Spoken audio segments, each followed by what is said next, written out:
So, tayo po ay alalahanin natin yung nakaraang last Bible study para po sa lahat na nandito. Tayo pa ay nasa Romans at ngayon po ay nasa Romans 15 na po tayo.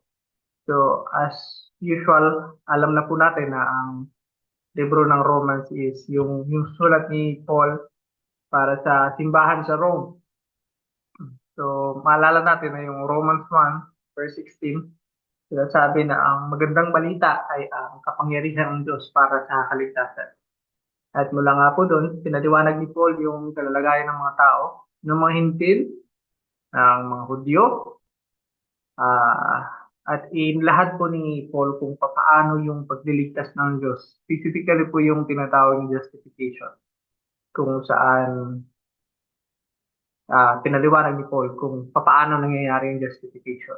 So, nasa gitna po ng justification is yung pagkamatay ni Jesus sa krus ng Kalbaryo, kung saan dinideklara ng Diyos na matuwid ang isang taong naglagak ng tiwala kay Jesus dahil yung kapatawaran ng kasalanan ay nakabase sa kamatayan ni Jesus sa krus. So yun nga po na yung kaligtasan, yung pagdideklara sa ating matuwid is dahil nabayaran ni Jesus ang ating kasalanan sa krus ng Kalbaryo. At pagkatapos po nun, yung katuwiran, yung buhay ni Jesus na ipinamuhay niya sa mundo, yung pagsunod sa Diyos na perpekto na hindi kayang gawin ng kung sino man, yun yung inilagay sa atin. Kumbaga, ikinredit sa atin or yun yung nakikita ng Diyos Ama sa atin. Yun yung bumabalot sa atin sa paningin ng Diyos Ama. Kaya kaya niya tayong ideklarang matuwid dahil sa katuwiran niya. So yun po yung justification. Yung pagdideklara sa isang Kristiyano na naglagak ng kanyang pagtitiwala sa Diyos, sa ginawa ni Jesus sa krus, ng kaligtasan, ng kapatawaran dahil sa pagkamatay ni Jesus sa krus at pagbibigay sa kanya nung katuwiran na ginawa ni Jesus sa kanyang pagsunod sa Diyos habang siya ay nabubuhay. So mula nga po doon, sa chapter 12 is naging practical. So pagkatapos ni Paul ipaliwanag yung mga bagay-bagay, naging practical na siya sa verse 12 na inilapat na kung yung mga naituro niya sa buhay ng isang Kristiyano. So napag-alaman po natin na yung hindi mo dapat i-condemn yung isang Kristiyano base sa kinakain o sa holiday o sa ganyan. So nabanggit po natin yung mga primary, secondary, tertiary doctrine na kung saan hindi mo kailangang i-discuss or diskusyonan or makipag-away o makipagdebate sa lahat ng bagay. Lalo na sa mga bagay na ng isang believer. Kumbaga, yung mga bagong naniwala pa lang kay Jesus na hindi pa alam lahat ng dapat malaman para may bumuhay ng maayos. So last week nga po, ang ating nasabi sa ating pinag-aralan is sa Romans 15. So Romans 15, 1 to 3. So we who are strong, tayo daw po na malalakas ay may obligasyon to bear with the feelings of the weak and not to please ourselves. So ikaw na nakakaalam, ikaw na nabuhay na as Kristiyano for a certain time, dapat mong akayin yung mga baguhan o yung mga mahihina sa kanilang failings, sa kanilang mga kabiguan. Kabiguan sa pagsunod, kabiguan sa pangunawa, at not to please ourselves. So hindi natin ine-exercise yung ating freedom para ma-accommodate natin yung mga kapatid habang sila ay tinuturuan natin, ginagabayan natin, pinapaliwanag natin sa anong tama at mali, kung anong importante at hindi, yung mga bagay na ganun habang maka-adjust sila sa buhay na Kristiyano. Katulad nga po ng nabanggit natin na usually yung sa pagkain ng karne, so may mga tao sa Rome na galing sila sa Diyos-Diyosan, sa mga Diyos-Diyosan na inaalay yung karne. So, masastumble sila pag kumakain ng karne kasi nga galing sa paniniwala nila na yung mga karne is inaalay sa mga Diyos-Diyosan. So, maginig po sa mga Hudyo na naging Christian, so hindi nila kaya kainin yung mga kinakain ng hintil na karne. Diba? So, kaya kailangan ng accommodation sa ganung bagay hanggang sa maipaliwanag, maunawaan, matanggap ng bagong Kristiyano na ito na yung kalayaan ng meron ako. Kaya ko nang kainin lahat dahil walang pumapasok sa tao na nakakadumi sa tao, kundi yung lumalabas sa kanya na mga kasalanan. So kaya nga po nung last time na na discuss natin na tayong mga malalakas ay may obligasyon tayong akayin yung mga mangingin. So let each of us please his neighbor for his good. So hindi po simpleng pag-tolerate sa mga mahihina, kundi yung patient na pag-correct, patient na pagtuturo, patient na pag-guide sa conscience ng mga bagong kapatiran. So hindi natin sila iti-please in the way na ito-tolerate natin sila, kundi iti-please natin sila sa para sa kanilang kabutihan, para sila ipalakasin, to build him up. So ito po ay pagsunod din natin kay Paul at pagsunod natin kay Jesus Christ. So, sa verse 3, sinasabi nga, for Christ did not please himself, but as it is written, the reproach of those who reproach you fell on me. So yung bagay na gano'n, na yung pag-build up natin, yung pag-akin natin sa mga bago, is yung pag-let go natin ng mga freedom natin para ma-accommodate yung paglago ng isang bagong Kristiyano. So, yun nga po, na-discuss natin last week na kasama sa plano ng Diyos ang mga hintil. Hindi ito bago. Hindi ito backup plan o nireject ng Israel ang gospel. So, backup plan Gentile. Hindi po. Kasama po sa plano simulat sa Paul yung kaligtasan ng mga hintil. At ngayon nga po, medyo magsishift yung tone ni Paul dahil patapos na yung kanyang letter. So, sa Romans 15:14 to 33 na po tayo ngayon. So, tayo po ay magsisimula na sa ating pasahe. Sinasabi dito sa Romans 15:14, I myself am satisfied about you, my brother, that you yourselves are full of goodness. So ako mismo ay natutuwa sa inyo mga kapatid o kontento sa inyo mga kapatid na kayo mismo ay punong-puno ng kabutihan. Filled with all knowledge, meron kayong karunungan at able to instruct one another. So, kapag natuturuan nyo ang bawat 15, but on some points I have written to you very boldly by way of reminder because of the grace given me by God. So sa mga ibang punto, ako ay naging matapang, pero ito ay paalala lamang. Ito ay dahil sa grasya ng Diyos na ibinigay kay Paul to be a minister of Christ Jesus to the Gentiles. So para maging ministro ni Jesus tungo sa mga Gentiles in the priestly service of the gospel of God. Bilang pari at nagsisilbi sa mabuting balita, so that the offering of the Gentiles may be acceptable, sanctified by the Holy Spirit. So bakit po sinulat ni Paul ito? Itong gantong pananalita.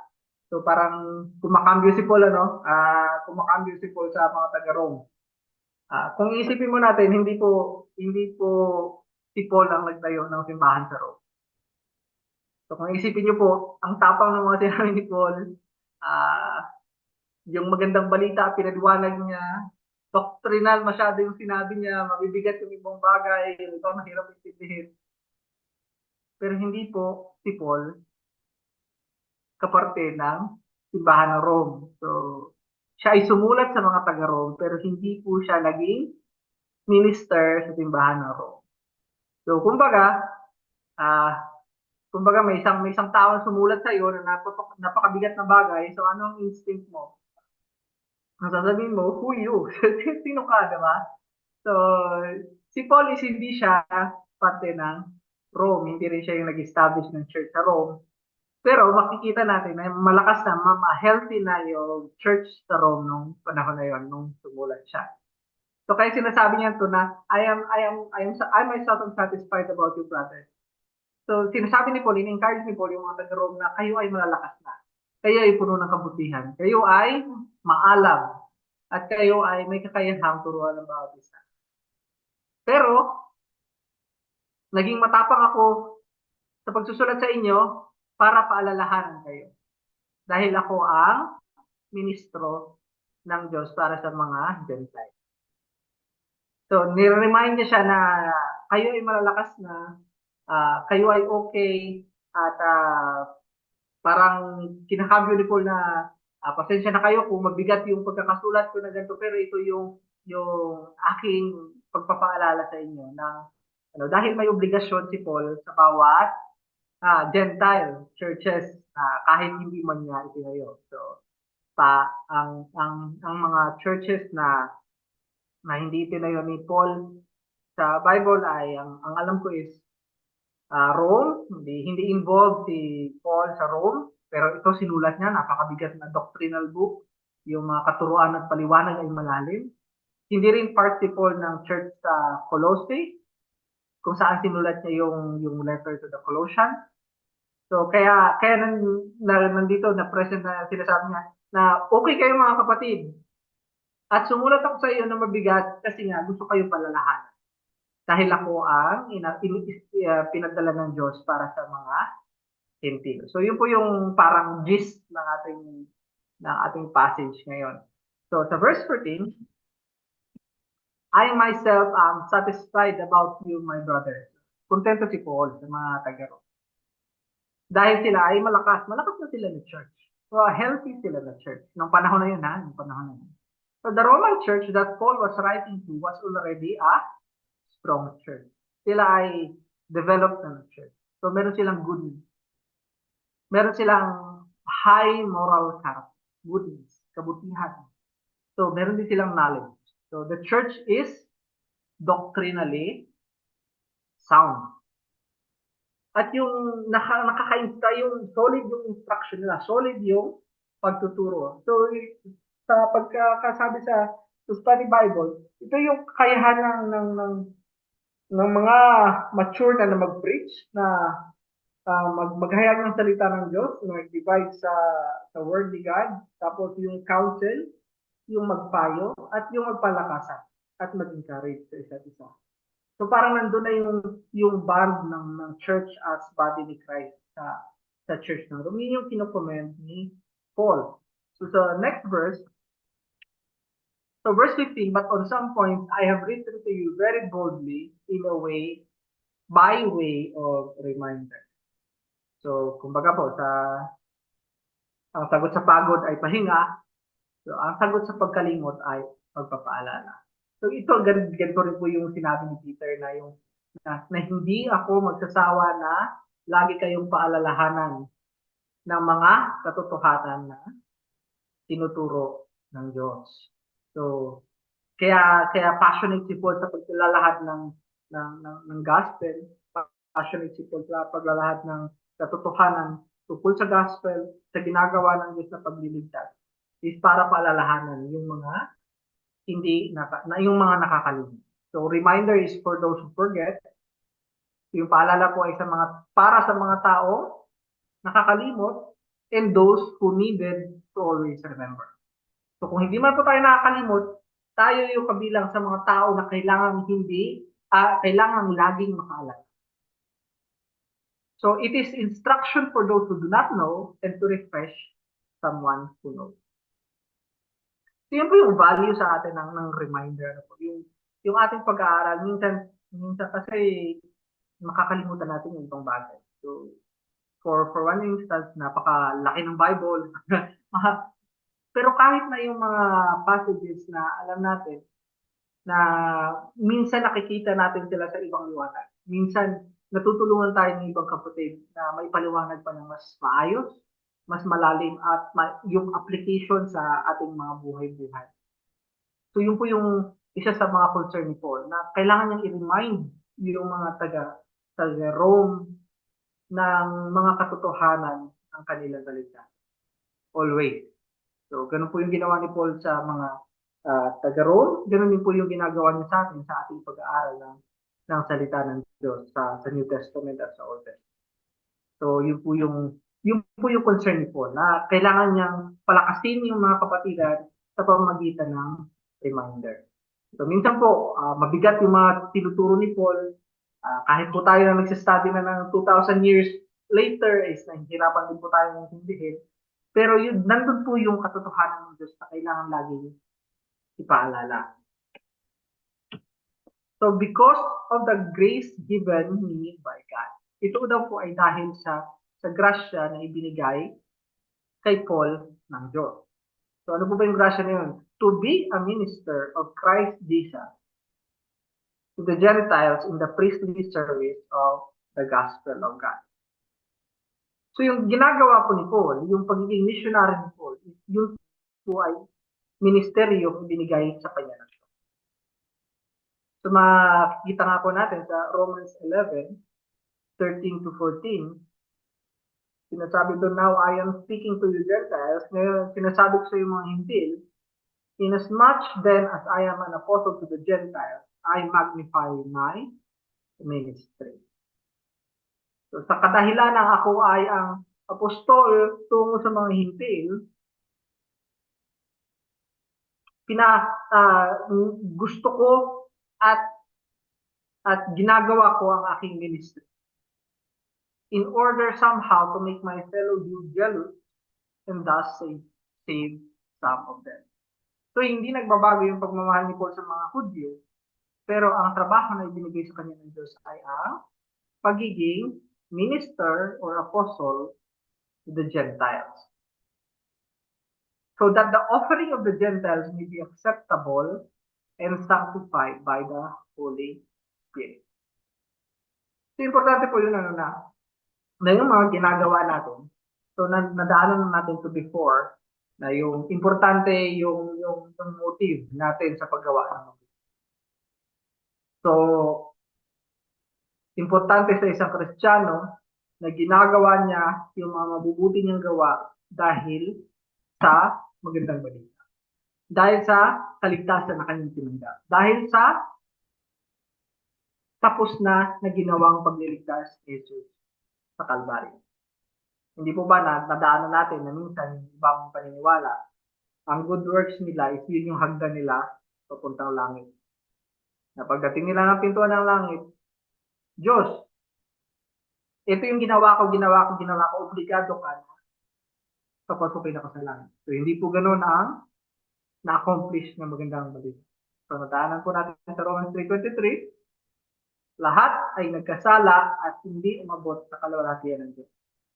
So, alam po natin na kung babasihan natin ang ating mabuting gawa, hindi po ito tatanggapin ng Diyos dahil para sa Diyos, ito ay sa maduming basahan. So, yung gospel po is lumabas galing sa Gentile at si Paul ang pinagkatiwalaan ng Diyos para i-ministeryo ito. So that the offering of the Gentiles may be acceptable, sanctified by the Holy Spirit. Kaya po inhiwalay si Paul para maging ministeryo ng magandang balita tungo sa mga Hintil. So in Christ Jesus then, I have reason to be proud of my work for God. So kay Kristo Jesus, sa ngayon, ako ay may rason para maging, anong proud? Ipagyabang? Or, so, ako ay may rason na ipagyabang ang aking trabaho para sa Diyos. Pero si Paul ay humble sa state na ito, no? For I will not, dahil hindi ako mangangahas, I will not venture to speak, hindi ako mangangahas na sabihin ang kahit ano, kundi kung ano ang ginawa sa akin, ang ginawa ni Kristo sa pamamagitan ko. So, for I will not venture to speak of anything except what Christ has accomplished through me. So, ano ba yung in-accomplish ni Christ? To bring the Gentiles into obedience, para dalhin ang mga Hintil sa pagsunod. By word and deed. Sa pamamagitan ng salita, gawa, by the power of signs and wonders, sa pamamagitan ng mga milagrong ginawa ni Paul, by the power of the Spirit of God, sa pamamagitan ng kapangyarihan ng banal na Spirit. So that from Jerusalem and all the way around to Illyricum, I have fulfilled the ministry of the gospel of Christ. So Paul's humility So nakita po natin, hindi po nag-boast si Paul, hindi po siya proud sa kanyang ginawa. Si Paul po ay proud sa ginawa ni Kristo. Sa ginawa ni Kristo sa pamamagitan. So Paul is not boasting about what he has done. But what Christ did in using Paul as his means. So napakagandang isipin po yun na yung mga na-accomplish natin na mabubuting gawa is useful siya sa ginagawang pagliligtas ng Diyos. So hindi po nagyayabang si Paul sa kanyang nagawa, kundi nagyayabang siya sa ginagawa na gamit siya. So what Christ did through Paul? Ano po yung ginawa ni Kristo sa pamamagitan ng Paul? So to bring Gentile to obedience para pasunurin ng mga Hintil. Sa pamamagitan ng mga sinabi ni Paul, ng ginawa ni Paul, sa mga milagro kanyang ginawa, by the power of the Spirit of God. Sa pamamagitan ng kapangyarihan ng banal na Espiritu. Isipin niyo po yun, lahat po yun is sanctioned ng Diyos. Lahat ng ginawa ni Paul is sanctioned ng Diyos. Lahat ng pinaliwanag ni Paul sa Romans 1 hanggang 12, sanctioned yun. Sanctioned ng kapangyarihan ng Diyos. So si Paul ay natutuwa pinatutuwa ni Paul at pinagagalak ni Paul at pinagyayabang ni Paul na ginagawa ni Kristo ang kanyang pagliligtas gamit si Paul. So parang yun, hindi nagbo-boast si Paul sa sarili niyang kakayahan, kundi ang binoboast ni Paul is nagagamit siya ng Diyos. Nagagamit siya ng Diyos. So isipin po natin, yung word, yung mga salita ni Paul ay galing. Yung mga gawa ni Paul ay gawa ng Diyos sa pamamagitan ni Paul. Yung power of signs and wonders, yung mga milagrong ginawa ni Paul, ni Peter, ng mga apostol, is ginamit ng Diyos para i-confirm yung mga sinasabi ni Paul, yung mga tinuturo ni Paul. At ito ay sa kapangyarihan ng banal na Espiritu. So napag-aralan natin before na yung kapangyarihan ng banal na Espiritu is hindi lamang siya para sa milagro. Yung banal na Espiritu po yung naggumagamit ng magandang balita na ating inahayag para maabot yung puso ng mga kakarinig. So yun po yung kapangyarihan ng banal na Espiritu. Hindi lamang po sa milagro, hindi lamang po sa mga bagay na sabihin natin wow, pero yung kapangyarihan po ng Holy Spirit is siya po yung gumagamit ng gospel para abutin yung puso. Yung banal na Espiritu po yung nagtatanim ng magandang balita sa atin. Yung banal na Espiritu po yung humihilot sa atin, yung nagpapalit sa atin ng pusong laman galing sa pusong bato para marinig natin yung magandang balita. Ang banal na Espiritu din po yung gumabay at nagdala sa mga nagsulat ng Bible. Yung banal na Espiritu din po yung pumipo sa mga nauna sa atin para i-preserve yung salita ng Diyos. So ang dami po ginagawa ng banal na Espiritu dahil yung banal na Espiritu siya po yung nag-a-apply ng kaligtasan na nakompleto ni Jesus sa cross ng Kalbaryo. So, hopefully naaalala po natin lagi na yung kaligtasan po natin ay pinlano ng Diyos Ama, isinagawa ni Jesus, at inilapat ng banal na Espiritu sa mga naniwala, sa mga iniligtas ng Diyos. So, yun po yung kapangyarihan ng banal na Espiritu. So, kung babalikan po natin sa verse 19, by the power of signs and wonders, by the power of Spirit of God, so that from Jerusalem and all the way around Illyricum, I have fulfilled the ministry of the gospel of Christ. So, hopefully naaalala nyo pa yung Acts. So, hopefully naaalala nyo po yung natapos natin na Acts. So, para ma-appreciate po natin kung gaano kalawak yung ministry ni Paul, malaman natin kung nasaan yung Jerusalem at malaman po din natin kung nasaan yung Illyricum. So ito po yung ating mapa. So makikita po natin na yung Jerusalem ay nasa gawing kanan sa baba at ang Illyricum naman po yung nasa gitna. So makikita po natin nasan yung Rome. Yung Rome po ay malapit sa Illyricum. So yun po yung ministry ni Paul. Yun po ang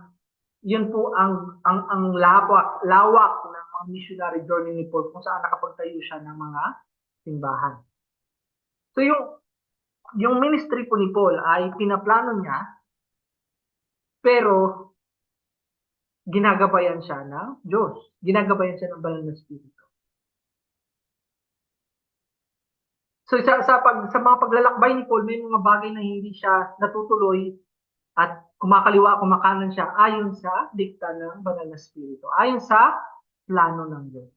So may plano si Paul, pero ang ultimate na nangyayari is yung plano ng Diyos. So napakalaking so ito po pag isipin po natin yung Mediterranean Sea, yan po yung usually na iisipin natin pagka kay Paul. So alam natin na yung Illyricum ay nasa taas ng Macedonia at yung Jerusalem ay nasa baba. So kung UAE yung iisipin nyo, nasa labas na ng mapa yung UAE. Pero nandiyan yung Egypt, yung Jerusalem, at nandun yung Illyricum sa taas. So ganyan, dyan po na-confine, dyan lang po na yung ministry ni Paul is paikot-ikot lang siya dyan. Dahil yun po yung direksyon na ibinigay sa kanya ng Banal na Espiritu. So makita po natin dito yung ruta ni Paul. So yung puti po, yung puting linya po is yung line ng pinuntahan ni Paul nung first missionary journey. So ang kanya pong home church ay yung church sa Antioch. So doon po siya nagmula sa first missionary journey. Then sa second missionary journey, kulay yellow, mas malawak po yung naabot niya. So nakita niyo po na umabot na siya sa Illyricum. Nakita niyo po yung blue na linya, yun po yung ruta ni Paul para sa kanyang second missionary journey. At pagka third missionary journey ni Paul is nandun pa din sa area na yun. So yun yung sinasabi ni Paul na naikalat niya yung gospel mula Jerusalem hanggang Illyricum. So hindi pa siya umabot ng Rome. Kaya nais niya na pumunta ng Rome. So ano bang ambisyon ni Paul? So si Paul ay missionary na may plano. May gusto siyang ma-achieve. May gusto siyang maabot ng magandang balita. So ano bang plano ni Paul? So sa susunod nating passage ay makikita natin yung pinaplano ni Paul. Ang sabi nito, and thus, I make it my ambition. Ang ambisyon daw ni Paul is to preach the gospel. Not where Christ has already been named, lest I build on someone else's foundation. So, hindi gusto ni Paul na, kumbaga, may nagtayo na ng simbahan at siya ay papasok. So, gusto niya, siya yung magtatayo ng simbahan. So, but as it is written, those who have never been told of him will see, and those who have never heard will understand. So, ito po ay quote sa Isaiah 52. So, yun po yung nais ni Paul. Yung gusto ni Paul na siya yung mag-preach ng gospel. Siya yung magtayo ng church. At hindi siya magtatayo sa ginawa na ng iba, sa nilatag na ng iba. So may mga commitment si Paul sa kanya missionary journey. So, Paul is committed to bring the gospel to where Jesus was unheard of. So, yun po yung gusto ni Paul na yung commitment niya is para dalhin si Jesus sa mga lugar na hindi pa nakakarinig. So, yun po yung gusto niyang gawin. So, yun sa kanyang first missionary journey, siya ay umikot. Sa second missionary journey is mas malaki yung kanyang inikutan. At sa kanyang third missionary journey, binisita niya kinumusta niya yung kalalagayan ng mga churches na itinayo niya. So, Paul wanted also to make sure that the foundation of the church that he plants is the gospel of Jesus Christ. So ito po, sinisigurado ni Paul na yung pundasyon ng mga simbahan na kanyang tinayo ay yung magandang balita, yung gospel. Kung narinig niyo na po yung issue sa book ng Galatians, na galit na galit si Paul sa mga taga-Galatians dahil sila ay nag-accommodate ng ibang gospel. So, importante kay Paul ito, kung sa atin as a Christian, importante din ito dahil primary issue ang gospel. Dapat ang simbahan ay nakatayo sa magandang balita ni Jesus. Alam natin yung ginawa ni Jesus sa krus ng Kalbaryo. Alam natin yung epekto ng ginawa ni Jesus sa krus ng Kalbaryo. Alam natin yung pag-asa natin kay Jesus. At kilala natin ang Diyos bilang iisang Diyos na may tatlong persona. So ito mga bagay na kritikal at importante sa ating paniniwala. Ito yung mga bagay na hindi natin isasantabi. Ito yung mga bagay na nag-differentiate sa atin, nag-set apart sa atin bilang Kristiyano at hindi Kristiyano. So ito yung gusto ni Paul na yung pundasyon ng simbahan ay yung gospel, yung magandang balita ni Jesus. So, pangatlo is, Paul finds it as a privilege to be used of God in the fulfillment of Isaiah's prophecy.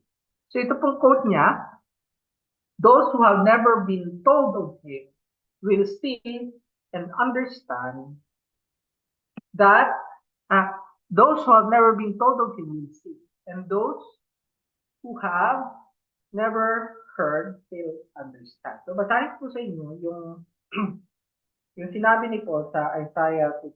Wait lang. Isaiah 53.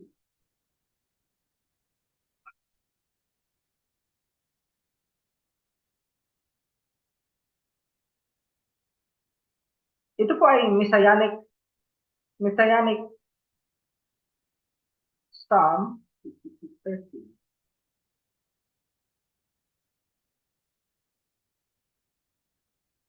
Wait, wala. So ito po ay with regard sa Messiah na yung na siya ay 54, 55.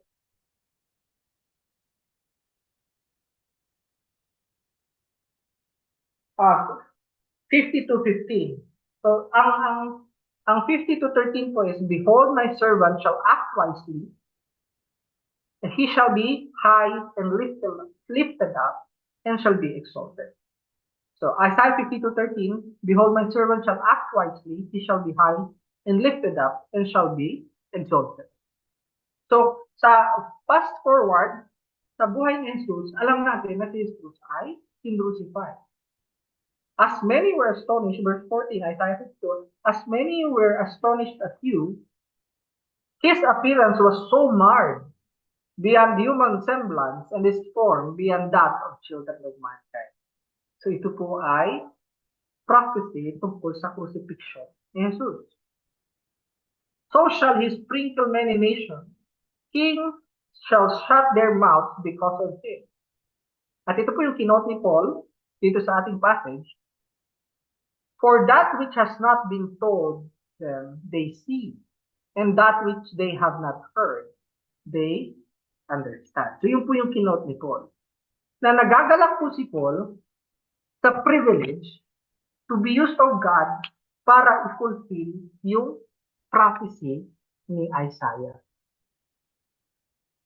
So kung maalala po natin, yung history ni Paul is siya yung nandoon na nagbabantay ng mga damit ng mga bumato kay Stephen. Habang si Stephen ay inuusig at si Stephen ay pinapaliwanag niya ang magandang balita. So isipin niyo po yung kalaban si Paul ng gospel sa simula. Pero, niligtas siya ng Diyos. So maalala natin sa Acts na natapos na natin before, na sa road to Damascus, kinonvert ni Jesus Christ mismo si Paul. Habang papunta siya para usigin ang mga Kristiyano. At sa ngayon po, sa pagsusulat niya ng letter niya para sa Rome is privilege para sa kanya na ipahayag sa mga hindi pa nakakarinig ng pangalan ni Jesus yung magandang balita. So ang napakalaki ng transition niya na nandun siya sa magkabilang side ng labanan. At isang malaking pribilehiyo para sa kanya maging kaparte ng kaharian ng Diyos, ng pamilya ng Diyos. So makita po natin sa susunod nating pasahe na ito daw yung rason. So this is the reason why I have so often been hindered from coming to you. So si Paul po is meron siyang planong gawin, pero ang plano ng Diyos ang kanyang sinusunod. Ang plano ng Diyos ang kanyang sinusunod. So sa ngayon, di ba, nakita natin sa pasahe before na napununan niya yung kanyang lugar from Jerusalem to Illyricum.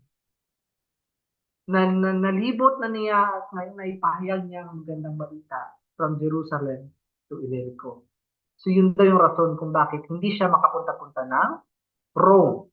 So sa verse 23, but now, at sa ngayon, since I no longer have any room to work in this region, and since I have longed for many years to come to you, I hope to see you in passing as I go to Spain, and be helped by on my journey there by you, once I have enjoyed your company for a while.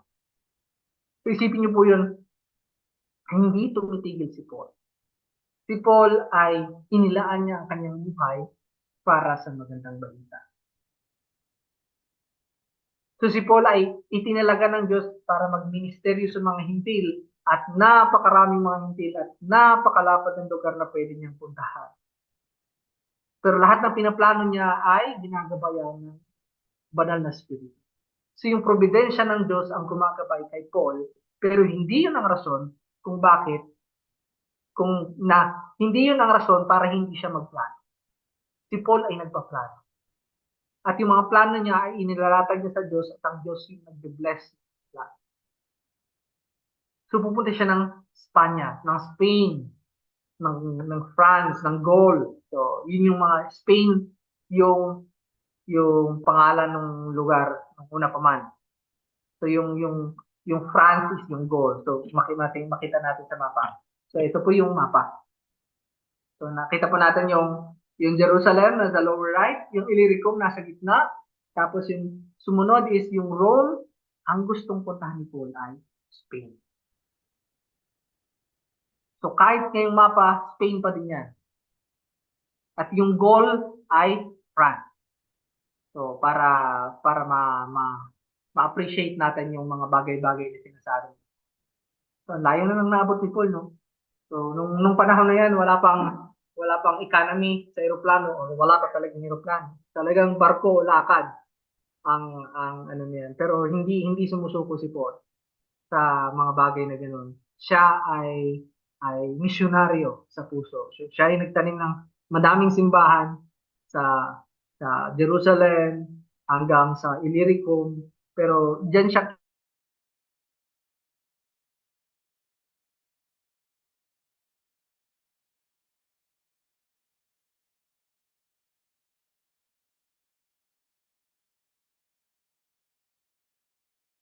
yung missionary journey ni Paul. At ngayon pong na-accomplish na ni Paul yung ipinapagawa sa kanya ng Diyos na iproklama ang gospel sa area na to, inaasahan ni Paul na makakapunta na siya ng Rome, pero hindi siya mag-stay sa Rome dahil maalala natin na yung vision ni Paul, pumunta sa mga lugar kung saan hindi pa naririnig si Jesus. So, nung sinulat ni Paul yung kanyang letter to the Romans, siya ay patapos na sa kanyang third missionary journey. So makikita natin yan sa verse 25 ang sinasabi, at present, however, I am going to Jerusalem to bringing aid to the sick. For Macedonia and Achaia, so ito po Macedonia and Achaia ay mga regions na kung saan si Paul ay nagtayo ng mga churches at nag-establish ng mga elders, ng mga pastor. So for Macedonia and Achaia have been pleased to make some contribution for the poor among the saints at Jerusalem. So maalala po natin, nung itinayo po yung church, is madami po mga Jews in diaspora ang umuwi ng Jerusalem during that festival, during that Passover, during that Jubilee, kung saan na-crucify si Christ.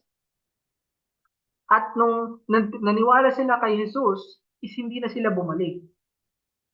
Hindi na sila bumalik sa kanilang mga pinanggalingan. Kaya madaming mahihirap na Christian sa Jerusalem.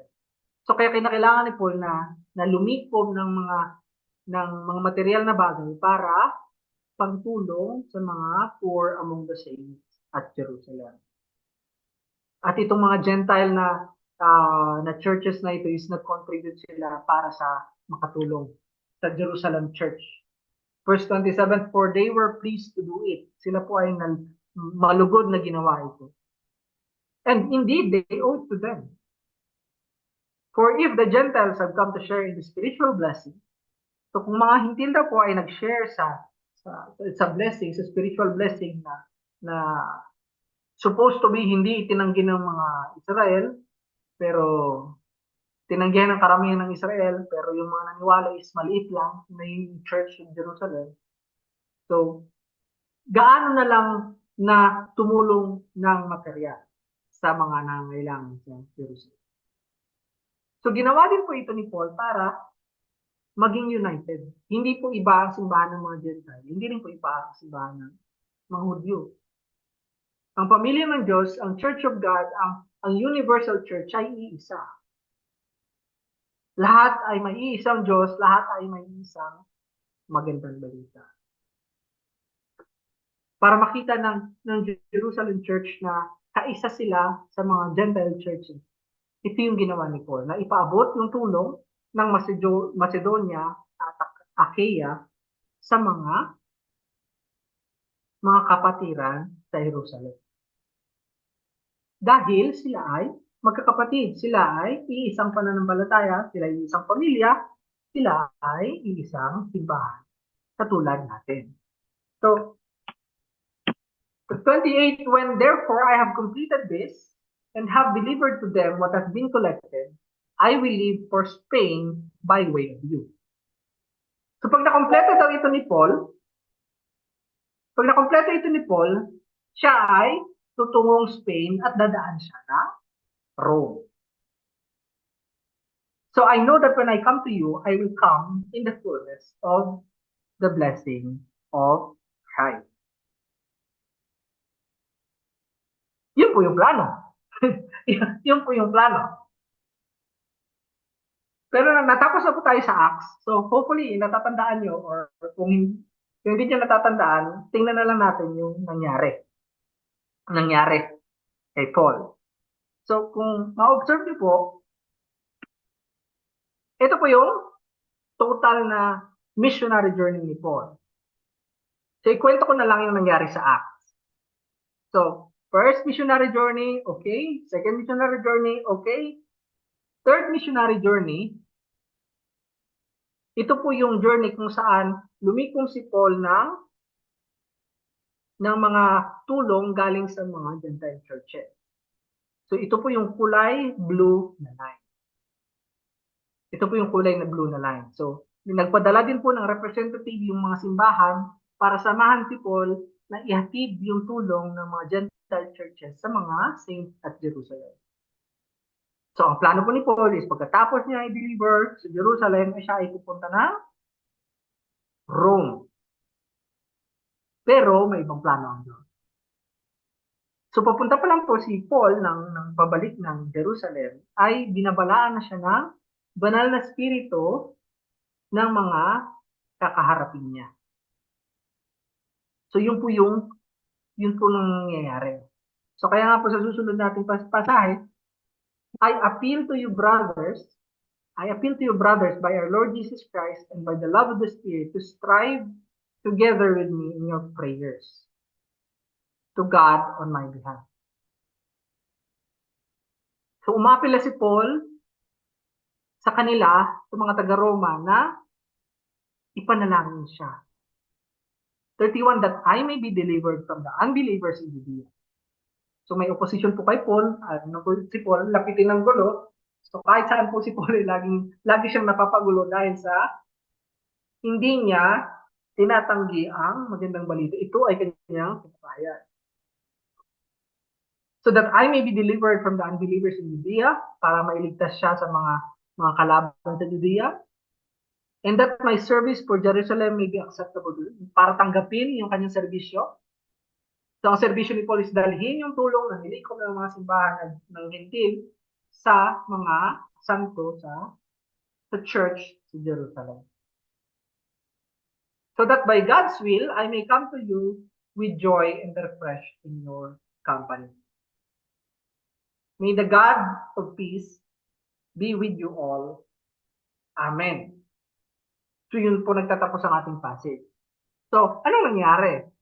Since natapos na natin yung Acts, hindi naman siguro spoiler na balikan natin kung anong nangyari. So, iba-back up ko lang yung slides para sa ating mapa. So, itong pong red line, ito po yung nangyari kung paano nakarating si Paul sa Rome. So, si Paul po ay inambush sa Jerusalem Temple. At inakusahan siya na nagdala ng hintil sa loob ng templo. At gusto siya patayin. So, siya po ay nakulong sa Caesarea at napunta siya ng Tyre at naglayag sila kasi nga umapila siya kay Caesar. Si Paul ay Roman citizen at meron siyang karapatan ng isang Roman citizen. So, ang gusto sana ng ruler is i-bribe na lang siya at papakawalan niya na si Paul, pero si Paul ay magpala kay Caesar. At yung governor sa Caesarea ay naobliga na i-grant yung request ni Paul na pumunta siya kay Caesar sa Rome. Kaya siya nakarating sa Rome is dahil nakakulong siya. Nakulong siya ng mga Roman soldier. Dahil sa akusasyon ng mga kalaban niya sa Jerusalem.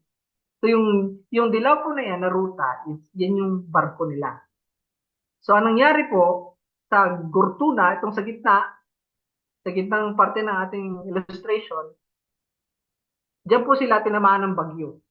At sila ay napadpad ng malayo hanggang sa kaliwa. Yan po yung Melita or yung Malta. Diyan po napadpad yung nalubog na barko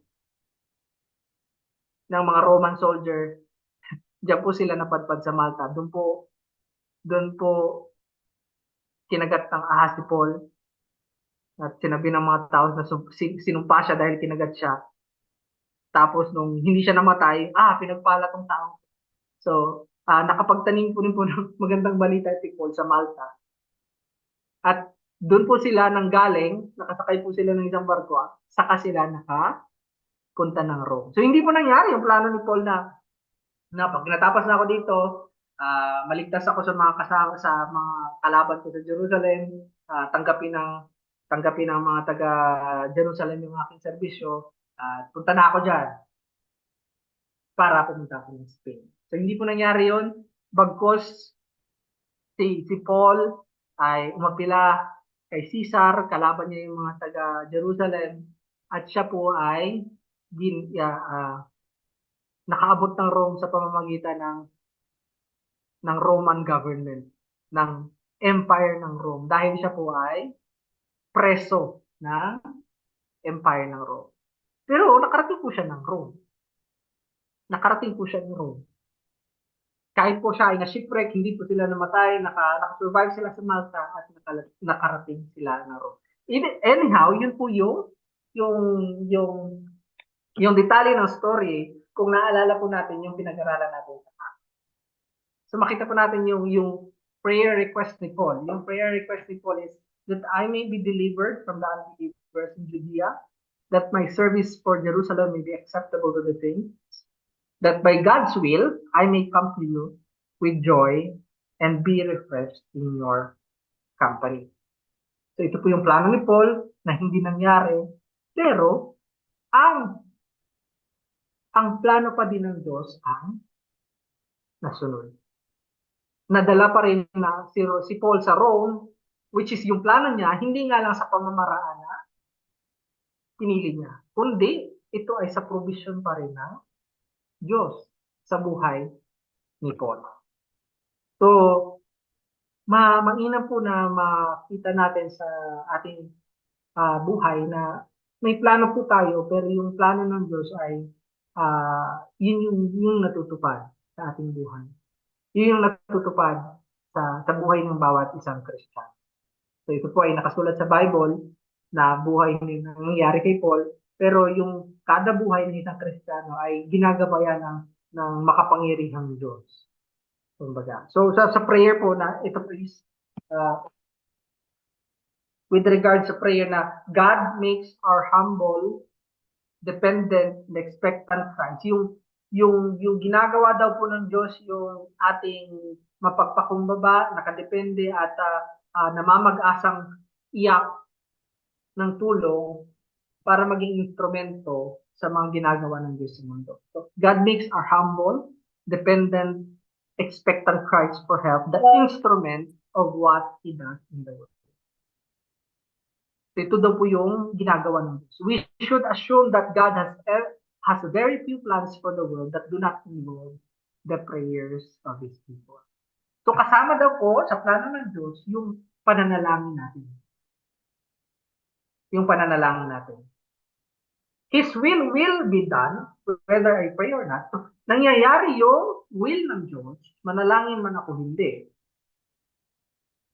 But this will not be done without prayer. Pero ang will ng Diyos ay hindi nangyayari nang walang prayer. Bakit po? Because He has chosen to make prayer indispensable. Tinakda ng Diyos na yung prayer ay kasama sa ating pamumuhay bilang isang ligtas. Ito po yung magandang sinabi sa article na ito. The sovereign God hangs the universe on the prayers of His people, and then inspires and empowers us to pray. So kasama sa plano ng sovereign na Diyos yung panalangin ng mga tao. At binibigyan niya yung mga tao ng kakayahan at kagustuhang manalangin. So hindi po natin maintindihan yung ganong setup, pero lahat po ng ating mga suliranin, lahat po ng ating kaligayahan, kalungkutan, ay naipapaabot po natin sa Diyos sa pamamagitan ng panalangin. Sa ating, katulad po ni Paul, meron siyang plano, pero sinasabi niya sa Diyos sa panalangin, at yung plano ng Diyos ang nasusunod. Minsan po ang panalangin ay hindi para matupad yung ating kagustuhan. Ngunit ang panalangin po is yung paraan ng Diyos para yung ating kagustuhan ay maging kalinya ng kagustuhan ng Diyos.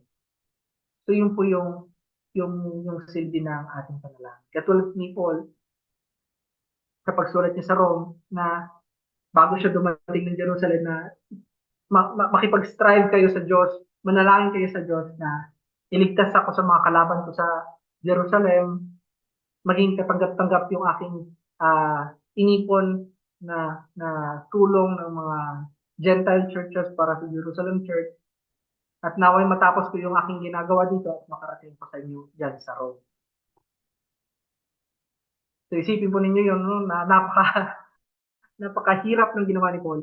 So kung maalala po natin yung napag-aralan natin sa Acts, na hinagupit siya ng madami, tapos nung nalaman na Roman citizen pala siya, namutla yung pumalo sa kanya dahil yung pumalo sa kanya na soldier ay Roman citizen pero binili niya yung kanyang pagiging Roman citizen. Si Paul ay natural born na Roman citizen.